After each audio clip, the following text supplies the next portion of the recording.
जय हिंद साथियों, मैं पवन पारासर आपका स्वागत करता हूं, अभिनंदन करता हूं। जो पॉलिटी की सीरीज चल रही है राज्यपाल, इसे अंतिम रूप में पहुंचाते हैं और हम पढ़ेंगे अब राज्यपाल की न्याय की शक्तियां।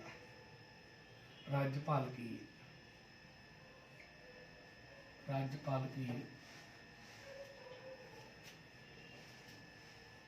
न्यायिक शक्तियां।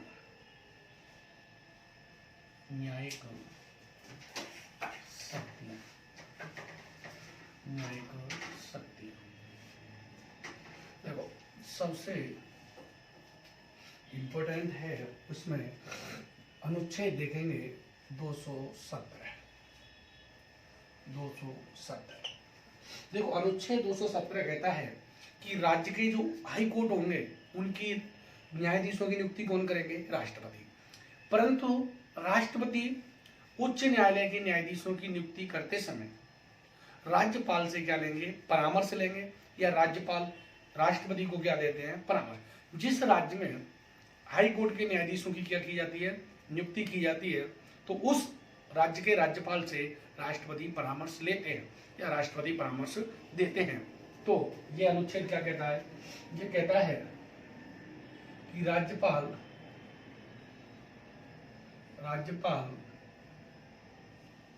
उच्च न्यायालय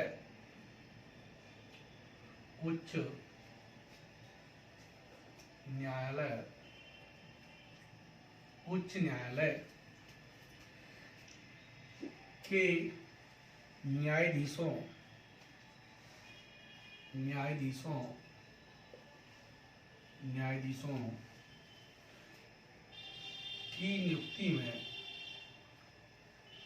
की नियुक्ति में राष्ट्रपति को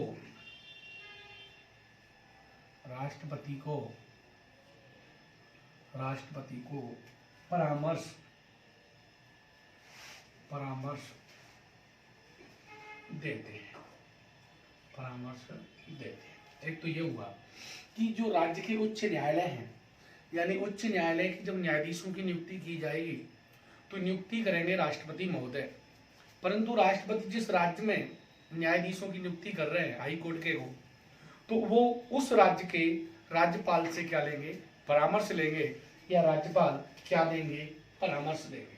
क्लियर? एक तो ये हुआ कि उच्च न्यायालय के न्यायाधीशों की नियुक्ति में राज्यपाल राष्ट्रपति को क्या देते हैं? परामर्श देते हैं। क्लियर? दूसरा हम इसमें अनुच्छेद देखते हैं 219। तो जो राज्य के हाई कोर्ट के न्यायाधीश होंगे, इनको शपथ कौन दिलाएगा? इनको शपथ दिलाते हैं साहब कौन? राज्यपाल। तो राज्य के संबंधित राज्य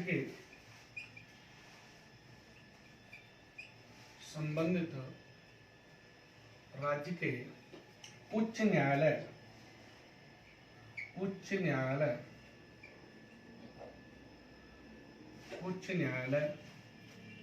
के न्यायाधीशों को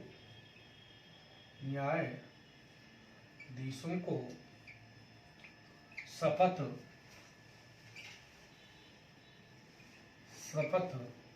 राज्यपाल दिलाते हैं। तो दो न्यायिक शक्ति तो हाई कोर्ट से संबंधित हो गई। अनुच्छेद 217, राज्यपाल जो राज्य के उच्च न्यायालय के न्यायाधीशों की नियुक्ति में क्या देते हैं? परामर्श देते हैं, या राष्ट्रपति इनसे परामर्श लेता है। दूसरी 219 कहता है कि जो उच्च न्यायालय के न्यायाधीश होंगे उनको शपथ कौन दिलाएगा? इनको शपथ दिलाएगा साहब राज्यपाल। क्लियर? तो दो अनुच्छेद हमने न्यायिक शक्तियों से संबंध देखे। अब देखते हैं अनुच्छेद 233। अनुच्छेद 233। देखो, 233 कहता है कि जो राज्यों में जिला न्यायाधीश होंगे, तो जिला न्यायाधीशों की नियुक्ति करते हैं राज्यपाल। कौन करते हैं? जो जिलों में क्या होते हैं? जिला न्यायाधीश, उनकी नियुक्ति राज्यपाल करते हैं, परंतु वो हाई कोर्ट के परामर्श के साथ करते हैं। यानी हाई कोर्ट से परामर्श लेकर राज्यपाल जिला न्यायाधीशों की नियुक्ति करते हैं जिलों में। तो राज्यपाल राज्यपाल राज्यपाल हाई कोर्ट से, उच्च न्यायालय से, हाई कोर्ट से परामर्श करके परामर्श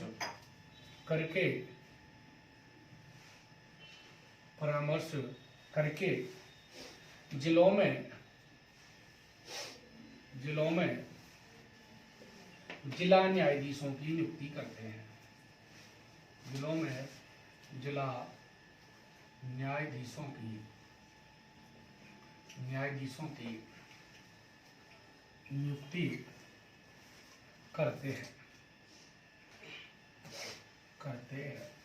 तो देखो, जो जिलों के न्यायाधीश होते हैं उनकी नियुक्ति कौन करते हैं? राज्यपाल।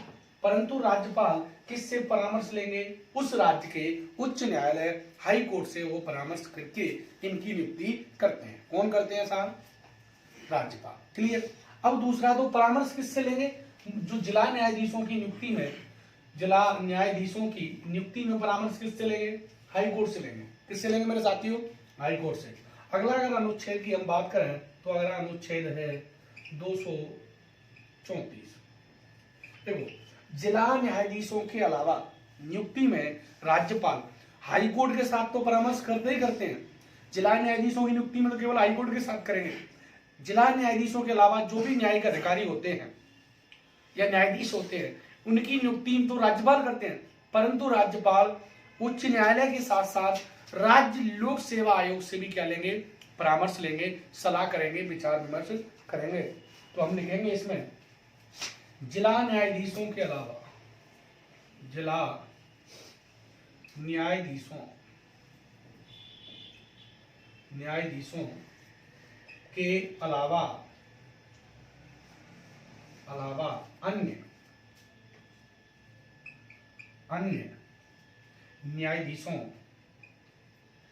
न्यायाधीशों की नियुक्ति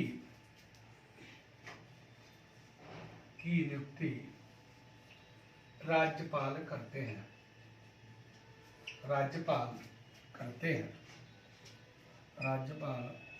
हैं, परंतु वह हाई कोर्ट व राज्य लोक सेवा आयोग से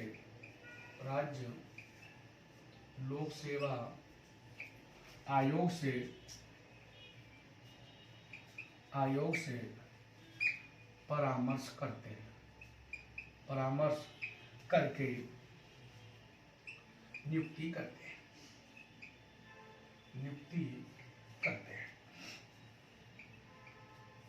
देखो दोस्तों, जिला न्यायाधीशों की नियुक्ति करनी है। किनकी नियुक्ति करनी है? जिला न्यायाधीशों की।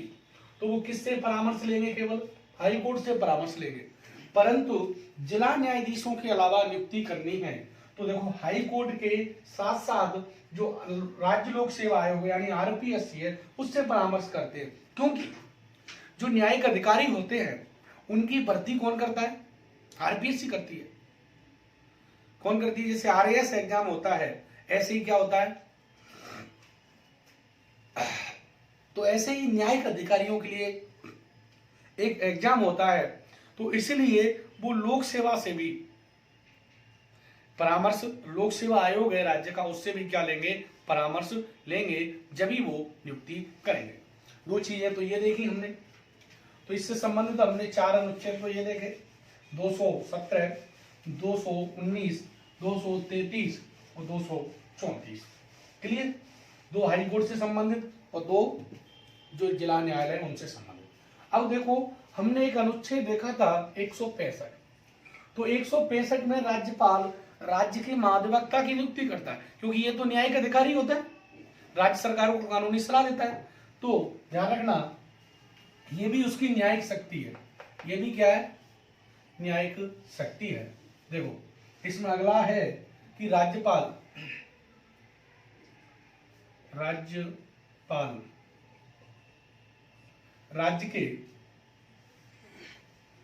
राज्य के महाधिवक्ता अधिवक्ता की नियुक्ति करते हैं, की नियुक्ति करते हैं, जो कि राज्य सरकार का, जो कि राज्य सरकार का कानूनी सलाहकार, कानूनी सलाहकार सलाहकार होता है, कानूनी सलाहकार होता है। एज ए वकील होता है सरकार का। तो जब भी सरकार को कोई कानूनी समस्या आती है या सरकार की तरफ से किसी को पक्ष रखना है कि राज्य के न्यायालय में, तो वो कौन रखेगा? यही महाधिवक्ता रखता है। तो इसकी नियुक्ति कौन करते हैं? राज्यपाल। और ध्यान रखना, जो महाधिवक्ता होता है ये राज्यपाल के प्रसाद पर्यंत, ये राज्यपाल के प्रसाद पर्यंत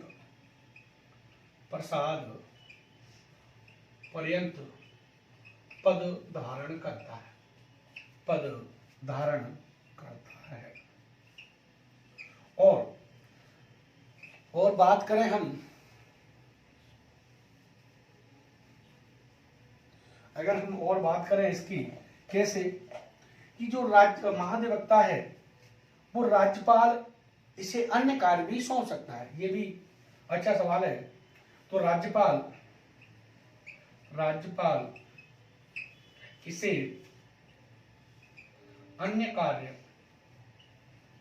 अन्य कार्य भी सौंप सकता है।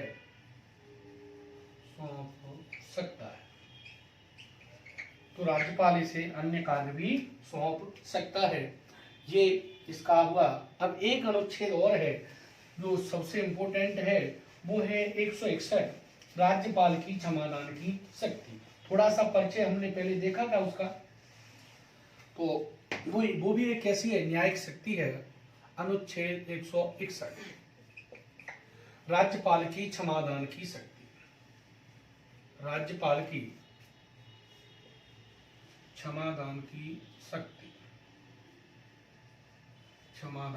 शक्ति। देखो, राष्ट्रपति को जो क्षमादान की शक्ति प्राप्त है वो कौन से अनुच्छेद में? 72 में राष्ट्रपति को प्राप्त है। अंतर ये है कि देखो, राष्ट्रपति सैन्य न्यायालय की शक्ति को, जो कोई सजा है उसे माफ कर सकता है, तो राज्यपाल को सैन्य न्यायालयों से संबंधित कोई शक्ति प्राप्त नहीं है। ये बात। दूसरी, राष्ट्रपति संघ सूची के विषय पर भी किसी को माफ करता है, राज्यपाल केवल राज्य सूची के विषय पर माफ कर सकता है, सजा दी गई है। तो ये अंतर हुआ। तो राज्यपाल, देखो, राज्यपाल किसी भी राज्य सूची के विषय पर दिए गए दंड को कम कर सकता है, उसकी प्रकृति बदल सकता है, उस पर रोक लगा सकता है और उसे पूरी तरह बदल सकता है। तो नंबर 1 इसमें देखते हैं, राज्यपाल राज्य सूची का मतलब है कि जिस हमारे संविधान की जो 7वीं अनुसूची, उसमें 3 सूचियां हैं, संघ सूची, राज्य सूची, समवर्ती सूची। तो संघ सूची पर कानून केंद्र सरकार, राज्य सूची पर राज्य सरकार है कानून बनाती, कुछ विषय हैं। तो राज्यपाल राज्य सूची के विषय पर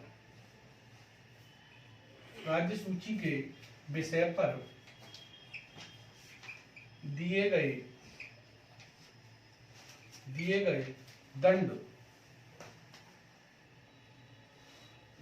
दंड को कम कर सकता है, उसकी प्रकृति बदल सकता है,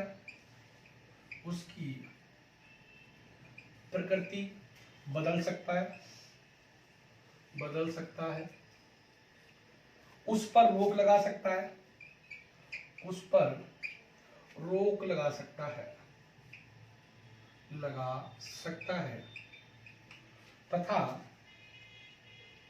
उसे पूरी तरह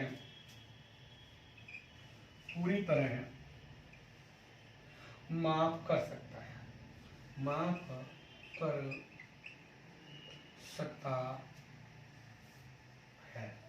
उसे पूरी तरह क्या कर सकता है मेरे दोस्तों? माफ कर सकता है। कौन? राज्यपाल। क्लियर? अब देखो इसमें ध्यान देने योग्य बात यह है कि राज्यपाल उसे माफ कर सकता है, यानी उसकी प्रकृति बदल सकता है। प्रकृति का मतलब जैसे किसी को 20 साल की सजा को 10 साल करना, तो प्रकृति बदलना कम करना एक जैसे ही है।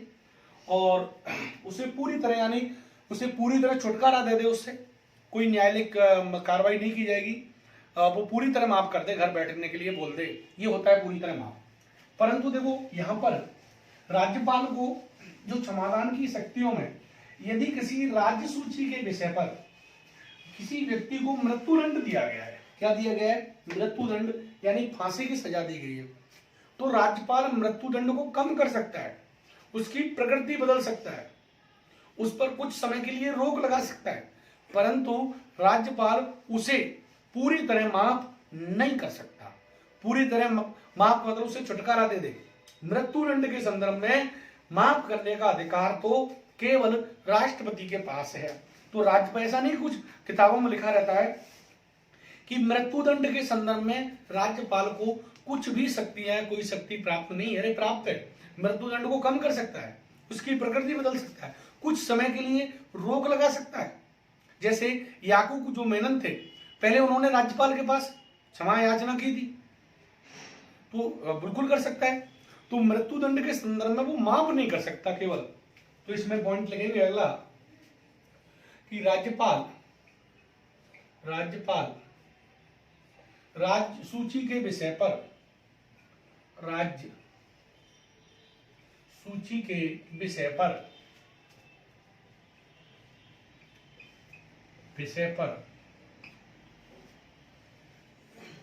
पर दिए गए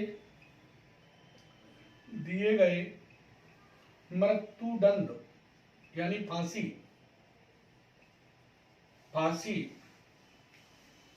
को कम कर सकता है,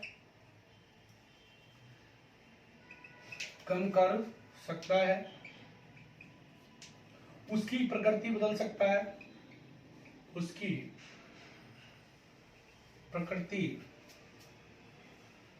सकता है, उस पर रोक लगा सकता है, रोक लगा सकता है, परंतु उसे पूरी तरह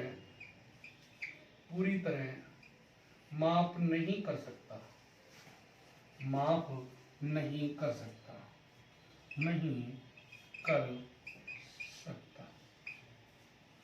मृत्युदंड को यहां लिखेंगे नोट में, मृत्युदंड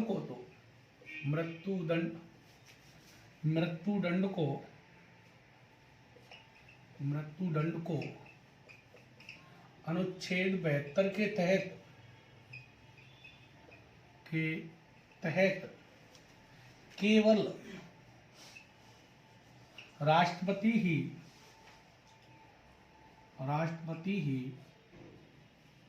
माफ कर सकते हैं। क्लियर? तो ये मेरे दोस्तों आपकी हुई न्यायिक शक्तियां, क्या हुई? न्यायिक शक्तियां। अब देखते हैं अगली, राज्यपाल की आपातकालीन शक्तियां। क्या देखते हैं? आपातकालीन शक्तियां। देखो, देखा जाए तो राज्यपाल को आपातकालीन शक्तियां नहीं प्राप्त है, परंतु अगर गहन अध्ययन करें तो कुछ शक्तियां प्राप्त हैं। वो शक्तियां केवल इतनी सी प्राप्त हैं, सुन लो भाई, कि राज्य में यदि शासन संविधान के अनुसार नहीं चलाया जा रहा है तो राज्यपाल राष्ट्रपति से सिफारिश कर सकते हैं कि संबंधित राज्य में राष्ट्रपति शासन लगाया जाए। तो सिफारिश कौन करते हैं? राज्यपाल करते हैं। परंतु ऐसा नहीं है कि राष्ट्रपति जब राज्यपाल सिफारिश करेंगे तभी राष्ट्रपति शासन लगाएंगे। यदि राज्यपाल को लगता है तो वहां राज्यपाल स्वयं भी लगा सकते हैं बिना सिफारिश के, परंतु वो क्या करते हैं? सिफारिश करते हैं। दूसरी बात, जब राष्ट्रपति शासन लग जाए तो सामान्यतः राष्ट्रपति राज्यपाल के द्वारा उस राज्य का शासन संचालित करवाते हैं। उस राज्य का शासन कौन चलाता है? राज्यपाल ही चलाता है। तो आपातकालीन शक्तियों में देखते हैं, आपातकालीन शक्तियां,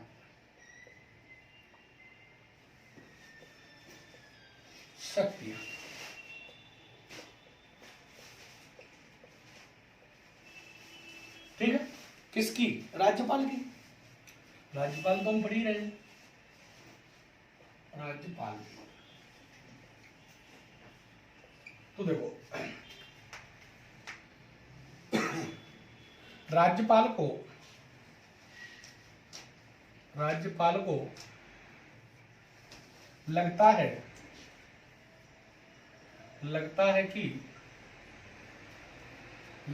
कि राज्य में शासन संविधान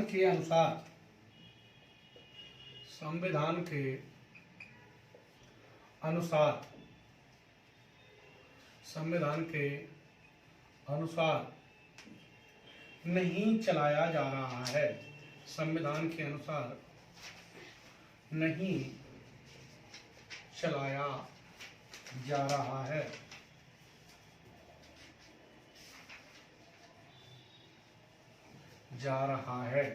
तो राज्यपाल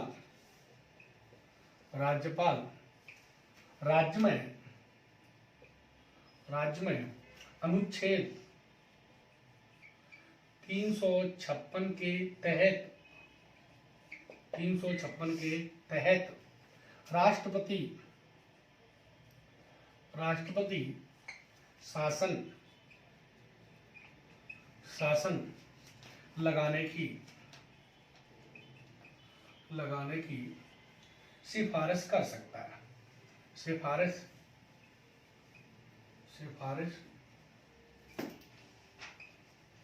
कर सकता है।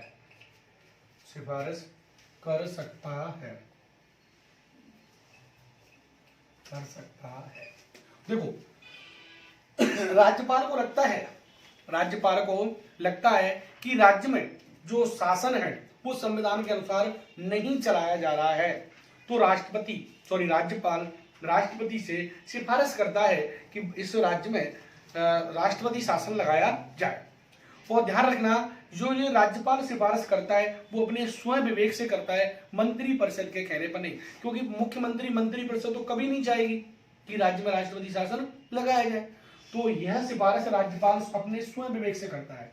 यह सिफारिश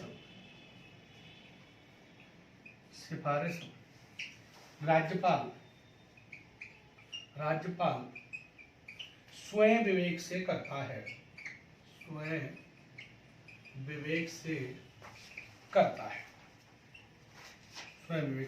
है। यानी वो जरूरी नहीं कि मंत्रिपरिषद के कहने पे ही, क्योंकि मंत्रिपरिषद और मुख्यमंत्री कभी नहीं चाहेगा कि राज्य में राष्ट्रपति शासन लगाया जाए, क्योंकि राष्ट्रपति शासन लगेगा तो इसका मतलब जो मंत्री है, मुख्यमंत्री, वो सारी भंग हो जाएगी। ठीक है, अब देखें, देखो, और ये भी जरूरी नहीं है कि राज्य में राष्ट्रपति शासन राष्ट्रपति राज्यपाल के कहने पे लगाए, वो स्वयं भी लगा सकता है। तो यह जरूरी नहीं है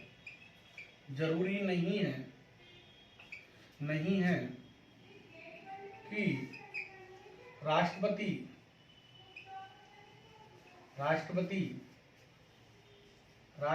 शासन राज्यपाल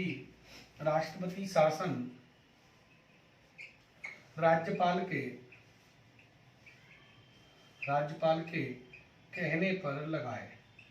कहने पर लगाए। वह स्वयं लगा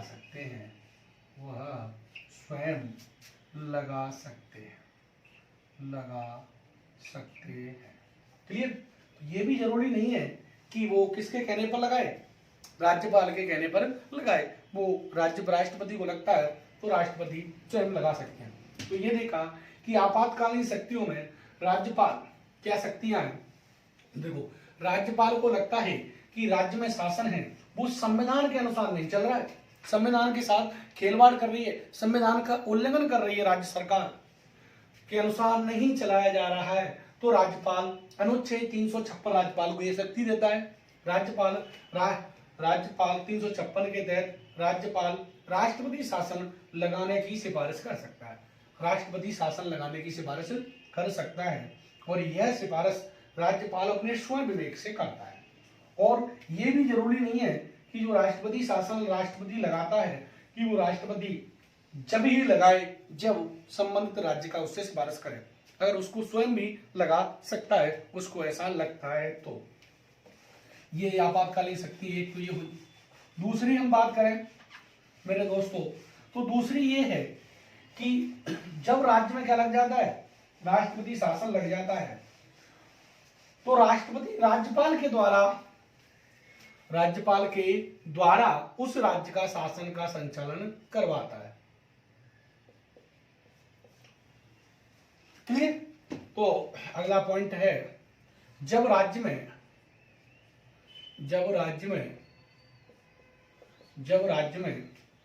राष्ट्रपति शासन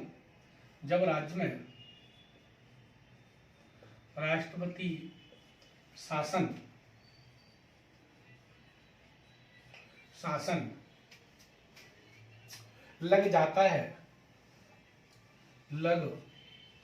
जाता है तो सामान्यतः, जरूरी नहीं कि वो राष्ट्रपति राज्यपाल से ये कार्य करवाए, कि मुख्य सचिव से करवा सकता है, किसी से भी करवा सकता है, तो सामान्यतः उसी से करवाता है। सामान्यतः राज्य के शासन का संचालन, राज्य के शासन का संचालन राष्ट्रपति राज्यपाल के माध्यम से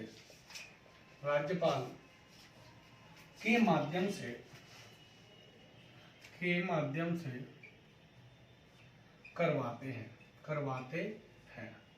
देखो दोस्तों, ये आपातकालीन शक्तियां हुई। अब आपातकालीन शक्तियों में ये देखेंगे कि अपने राजस्थान में कितनी बार राष्ट्रपति शासन लगा है, तो देखो अब तक अपने राजस्थान में 4 बार राष्ट्रपति शासन लगा है।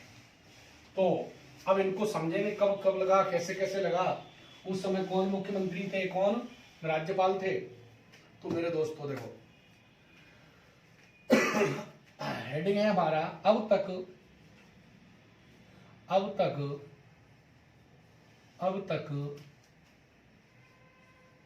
राजस्थान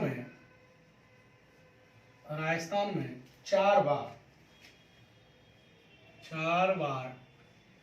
राष्ट्रपति शासन लगा है।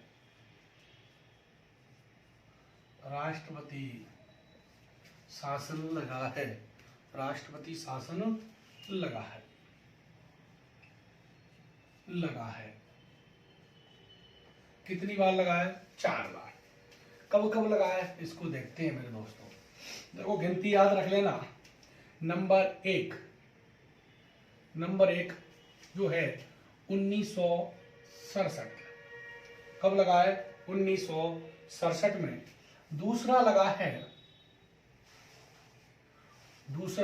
1977 में। कब लगा है? 1977 में। कब लगा है? 1977 में। और जो तीसरा लगा है वो लगा है दोस्तों 1980 में। 1980 में। और चौथा लगा है 1992। 92। तो अब तक राजस्थान में कितनी बार राष्ट्रपति शासन लगा है? तो 4 बार लगा है। कितनी बार लगा है मेरे दोस्तों? 4 बार। तो अब तक 4 बार राष्ट्रपति शासन लगा है। अब इनकी बात करें तो देखो दोस्तों, ये जो राष्ट्रपति शासन लगा है वो 13 मार्च, ये कब लगा है ये वाला, तो इसका टाइमिंग देखें, टाइम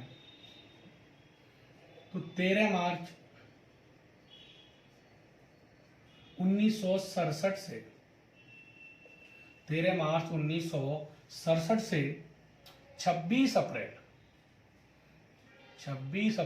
1967 तक। तो ये कब लगा है, 13 मार्च 1967 से लेकर के और कब तक लगा है, ये लगा है साहब 26 अप्रैल 1967 तक। क्लियर।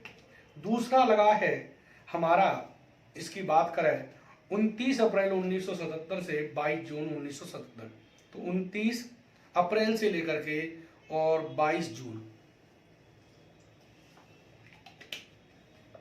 29 अप्रैल से 22 जून ये कब लगा है, तो 29 अप्रैल से अप्रैल 1977 से 22 जून 1977 तक, 1977 तक 22 जून 1977 तक। तो ये दूसरा कब लगा है, 22 जून 29 अप्रैल 1977 से 22 जून 1977 तक। अगर हम तीसरे की बात करें दोस्तों, तो ये लगा है 16 फरवरी 1980 से 6 जून 1980 तक। तो ये दूसरा लगा है 16 फरवरी 1980 से 6 जून 1980 तक। तो कब लगा है, 16 फरवरी से 6 जून, तो ये लगा है 16 फरवरी 1980 से 6 जून 1980 तक, 6 जून 1980 तक। कि कौन सी तारीख में लगा है, तो 16 फरवरी से स्टार्ट होता है और कहां तक, 6 जून तक। तीसरा जो लगा है वो लगा है 6 दिसंबर से लेकर के 4 दिसंबर 1993, यानी 6 दिसंबर 1992 को शुरू हुआ और 6 दिसंबर को शुरू हुआ, 15 दिसंबर को शुरू हुआ और कहां तक, 4 दिसंबर तक। तो 15 दिसंबर 1992 से 6 दिसंबर 1993, 6 दिसंबर 1993। तो देखो अगर इनकी अवधि की बात करें तो कितनी बार लगा है, 4 बार, 1967, 77, 80, 92। जो 1967 वाला है वो 13 मार्च को शुरू हुआ और 26 अप्रैल को समाप्त हो गया। दूसरा है जो 1977 वाला, ये 29 अप्रैल को स्टार्ट हुआ और 22 जून को 77 में ही समाप्त हो गया।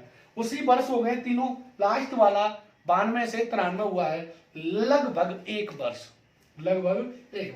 तीसरा है 16 फरवरी को स्टार्ट हुआ और साहब 6 जून 1980 को समाप्त हो गया। जो लास्ट वाला है वो साहब 15 दिसंबर को शुरू हुआ और 1992 में से लेकर के 6 दिसंबर 1993 तक ये चला। तो देखो दोस्तों, अगर हम इनकी बात करें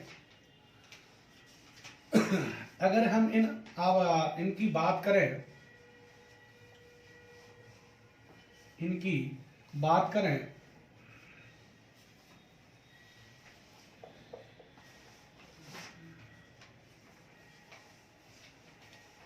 तो अगर इनकी सबसे लंबा कौन सा रहा, तो देखो सबसे लंबा कौन सा है, सबसे लंबा तो लास्ट वाला सबसे लंबा है, सबसे लॉन्ग अवधि का है लंबा, सबसे लंबे समय तक रहा है। और जो सबसे पहले वाला है तो ये सबसे कैसा है, छोटा है, सबसे कम अवधि। सबसे कम अवधि का है। क्लियर? सबसे कम अवधि का कौन सा है? पहले वाला। और सबसे ज्यादा अवधि का कौन सा है? ज्यादा अवधि का है वो है साहब लास्ट वाला। अब देखो दोस्तों, इनके राज्यपाल की बात करते हैं। किसकी बात करते हैं? राज्यपाल। राज्यपाल थोड़ा बड़ा लिखना चाहिए था, कोई नहीं। राज्यपाल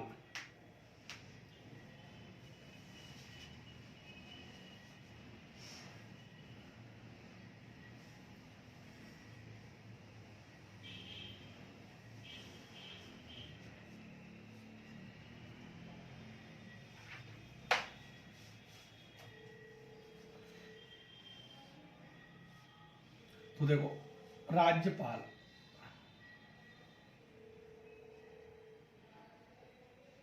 देखो 1967 में जब राष्ट्रपति शासन लगा था, उस समय जो राज्यपाल थे, पहले उस समय दो राज्यपाल थे। एक तो थे संपूर्णानंद। तो स्टार्ट तो कौन करके गए? संपूर्णानंद। इनके समय तो समाप्त हुआ। तो इस समय दो राज्यपाल थे। दूसरे थे सरदार उखम सिंह। दूसरे कौन से थे? सरदार उखम सिंह। ये दो राज्यपाल थे इस समय। एक तो थे सरदार उखम सिंह, पहले थे संपूर्णानंद, दूसरे थे सरदार उखम सिंह। तो जब राष्ट्रपति शासन लगा था पहला, उस समय राज्यपाल कौन थे? संपूर्णानंद। जब राष्ट्रपति ये शासन समाप्त हुआ, उस समय राज्यपाल कौन थे? संपूर्णानंद। अब इसमें बात करें तो यहां भी दो राज्यपाल थे। पहले थे वेदपाल त्यागी। कौन थे दोस्तों? वेदपाल त्यागी। दूसरे थे रघुकुल तिलक।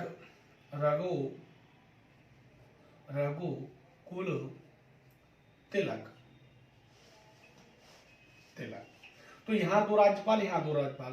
देखो, इसके समय जो दूसरे नंबर का 77 वाला जो राष्ट्रपति शासन था, वेदपाल त्यागी के समय तो लगा था, और जो समाप्त किसके समय हुआ था? रघुकुल तिलक। ऐसे ही जो फर्स्ट राष्ट्रपति शासन था वो संपूर्णानंद के समय लगा था, और समाप्त किसके समय हुआ था? सरदार उखम सिंह।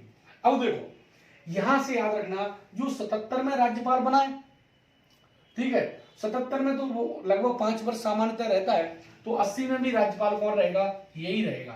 तो इस समय राज्यपाल कौन थे? रघुकुल तिलक। यहां राज्यपाल ये थे।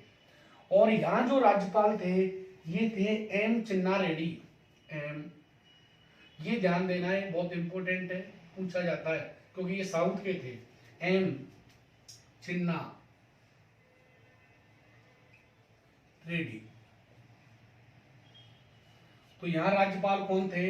एम चिन्ना रेड्डी। दूसरे अगर राज्यपाल की बात करें तो ये कौन थे यहां लास्ट में? बलराम भगत सिंह। भगत सिंह नहीं, भगत।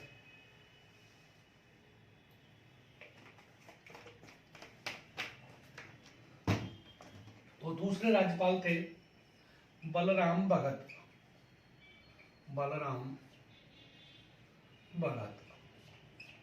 क्लियर? तो देखो, हम बात करें तो जो पहला राष्ट्रपति शासन था 1967, किस राज्यपाल के समय स्टार्ट हुआ? संपूर्णानंद। समाप्त किसके समय हुआ? सरदार उखम सिंह। तो दो राज्यपाल संबंधित है इससे। जो 77 वाला है, ऐसे ही स्टार्ट किसके समय हुआ? वेदपाल त्यागी। किसके समय? वेदपाल त्यागी साहब थे। और समाप्त किसके समय हुआ? रघुकुल तिलक। ऐसे ही जो तीसरे नंबर का है, इस समय केवल एक ही राज्यपाल थे, वो थे रघुकुल तिलक, क्योंकि 77 में बनेगा वो 80 तक वो ही रहेगा। और लास्ट में देखा जाए तो 92 वाले में भी 2 ही राज्यपाल थे, एम चिन्ना रेड्डी और अगले हैं बलराम भगत, 2 थे। और ये एम चिन्ना रेड्डी को याद रख लेना, ये बहुत पूछा जाता है, ज्यादातर इसी को फोकस करती है आरपीएससी हमारी। तो एम चिन्ना रेड्डी ये 4 थे। अब बात करें मुख्यमंत्री की, तो मुख्यमंत्री कौन थे? तो देखो सीएम, मैं यहाँ सीएम लिख देता हूं शॉर्ट में, सीएम। तो यहां थे मोहनलाल सुखाड़िया, मोहनलाल सुखाड़िया, सुखाड़िया। और यहां थे हरिदेव जोशी, हरिदेव जोशी। और इन दोनों में थे भैरव सिंह शेखावत। इन दोनों में कौन थे? भैरव सिंह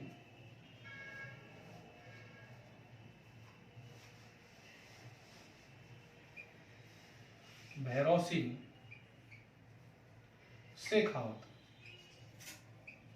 शेखावत। और यहां भी कौन थे? भैरव सिंह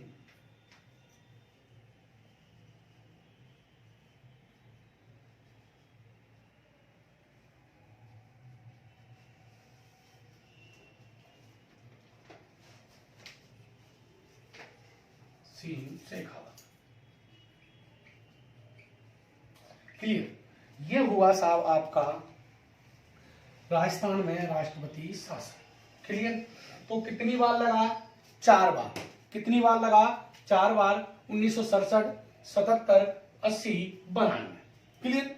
अगर बात करें पहला जो राष्ट्रपति शासन लगा वो 13 मार्च 1967 को शुरू हुआ और समाप्त कब हुआ? 26 अप्रैल 1967। दूसरा जो स्टार्ट हुआ 29 अप्रैल 1977 से 22 जून 1977 तक। तीसरा जो स्टार्ट हुआ 16 फरवरी 1980 से 6 जून 1980 तक। चौथे की बात करें लास्ट की, 15 दिसंबर 1992 से 6 दिसंबर 1993। और ये सबसे बड़ा था, लंबी अवधि का था, और सबसे छोटी अवधि का पहला था। तो पहला छोटा होता है तो लास्ट सबसे लंबा, ऐसे याद कर लेना बेटा। और अगर बात करें राज्यपाल कौन कौन थे इस समय, तो देखो पहले जब राष्ट्रपति शासन लगा राजस्थान में पहली बार, उस समय जो राज्यपाल थे संपूर्णानंद, इनके समय स्टार्ट हुआ था और समाप्त हुआ था सरदार हुकम सिंह। किसके समय? सरदार हुकम सिंह के समय ये स्टार्ट हुआ। अब बात करते हैं दूसरा राष्ट्रपति शासन, तो वो लगा 77। इस समय जो राज्यपाल थे शुरुआत में वो थे वेदपाल त्यागी, और जब समाप्त हुआ था उस समय राज्यपाल थे रघुकुल तिलक। तो ध्यान रखना जब ये सवाल आए कि 1967 का जब दूसरा राष्ट्रपति शासन लगा था, दूसरा राष्ट्रपति शासन लगा था, उस समय राज्य के राज्यपाल कौन थे? तो वेदपाल त्यागी।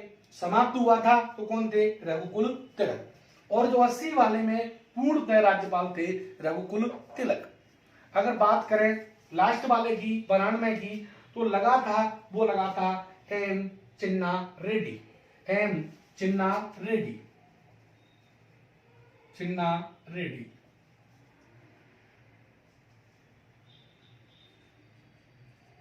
रेड्डी इनके समय लगा था।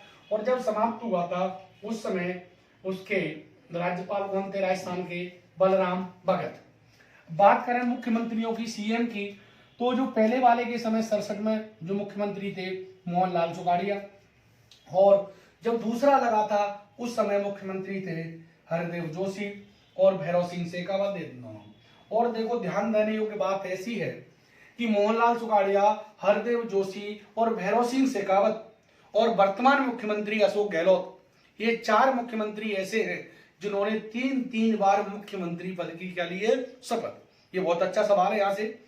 तो मोहनलाल सुखाड़िया, हरदेव जोशी, भैरव सिंह शेखावत और अशोक गहलोत ऐसे मुख्यमंत्री हैं जिन्होंने 3 बार मुख्यमंत्री पद की क्या ली है? शपथ ली है। क्लियर? मुख्यमंत्री पद की क्या ली है दोस्तों? शपथ ली है। तो ये हुआ आपका राज्यपाल की शक्तियां और कार्य, और इसी के साथ राज्यपाल टॉपिक होता है समाप्त। राज्यपाल टॉपिक क्या होता है? समाप्त।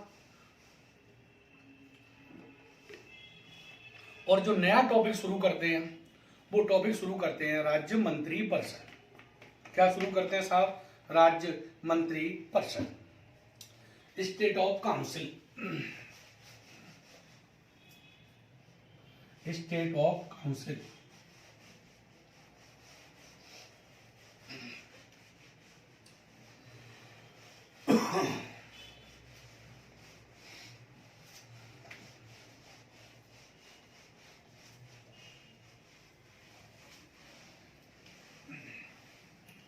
अब हमारा जो टॉपिक शुरू होता है वो होता है साहब राज्य की मंत्री परिषद, राज्य मंत्री परिषद।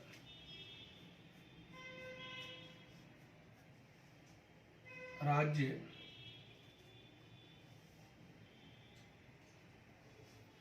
राज्य मंत्री परिषद।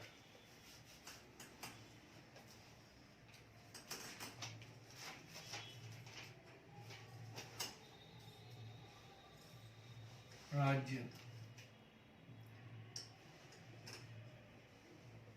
मंत्री परिषद।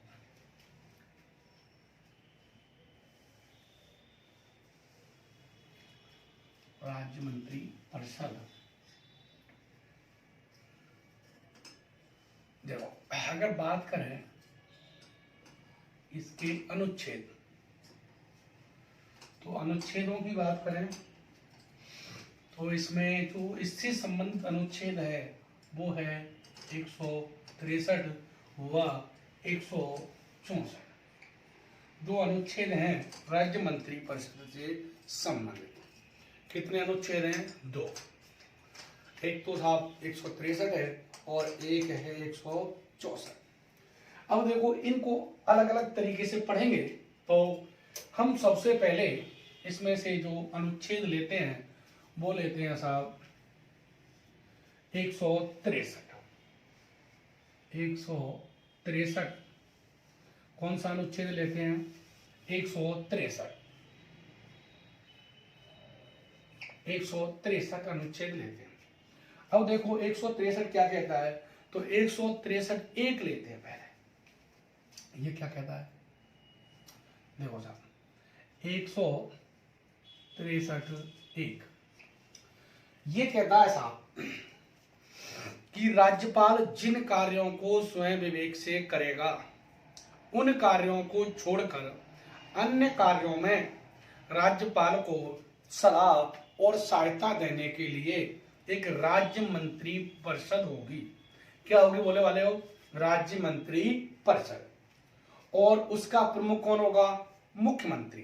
तो देखो 163 एक क्या कहता है? ये कहता है 163 एक राज्यपाल, ये कहता है कि राज्यपाल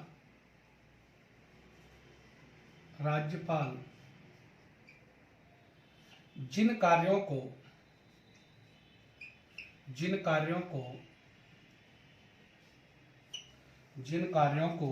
स्वयं विवेक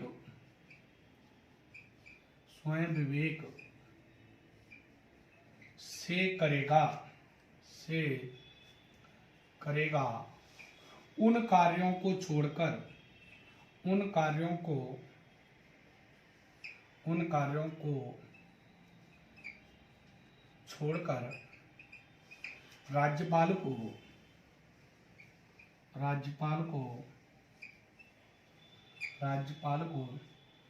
सलाह व सहायता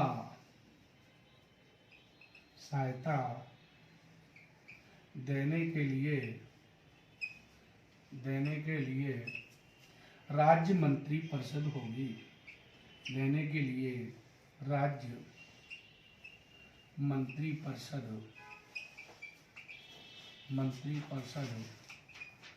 होगी, जिसका प्रमुख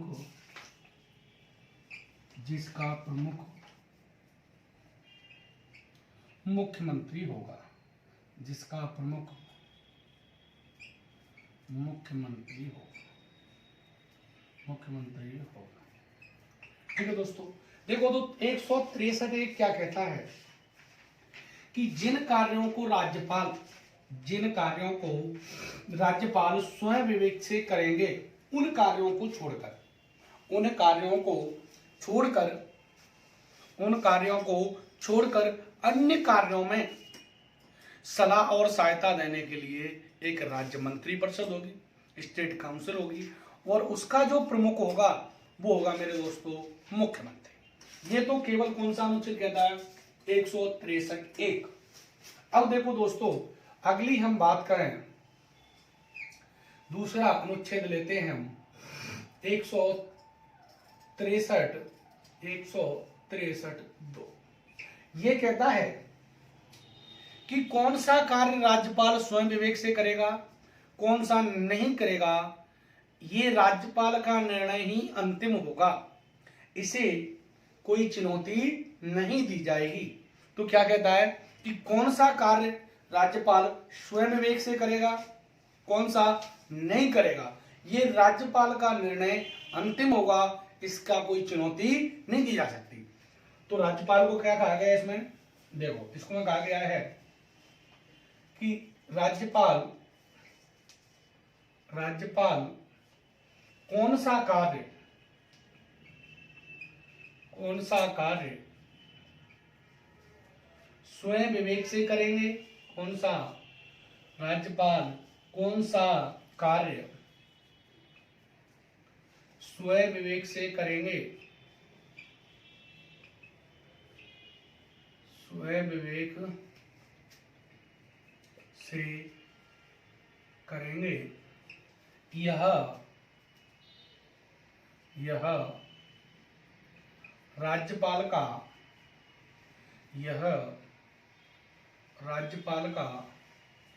निर्णय ही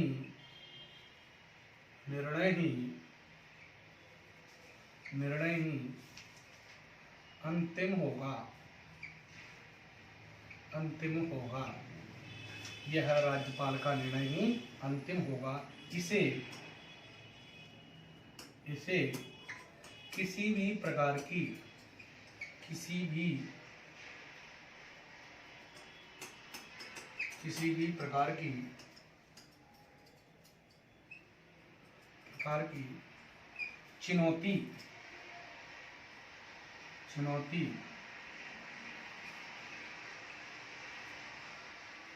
चुनौती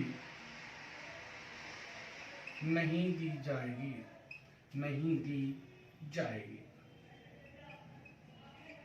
राज्यपाल का निर्णय ही क्या होगा? अंतिम होगा। तो अनुच्छेद 163 के 2 कहता है कि कौन सा कार्य राज्यपाल अपनी इच्छा से करेगा, कौन सा नहीं करेगा। तो ये राज्यपाल का निर्णय क्या होगा? अंतिम होगा, इसको कहीं चुनौती नहीं दी जाएगी कि ये कार्य राज्यपाल स्वयं विवेक से करेगा या नहीं करेगा, इसे कहीं भी चुनौती नहीं दी जा सकती है। इसके बाद बात करें 163(3).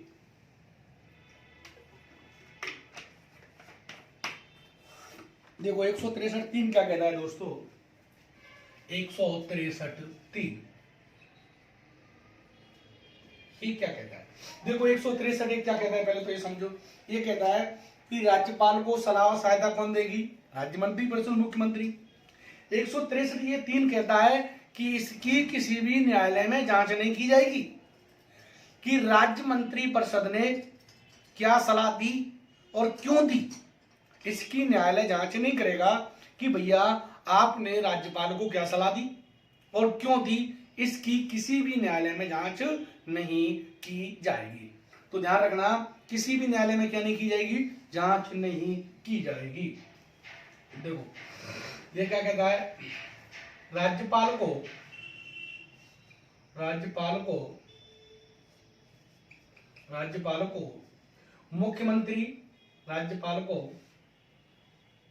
मुख्यमंत्री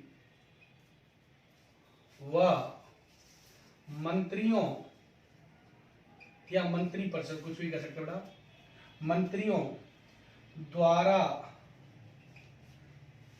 दी गई सलाह की किसी भी न्यायालय में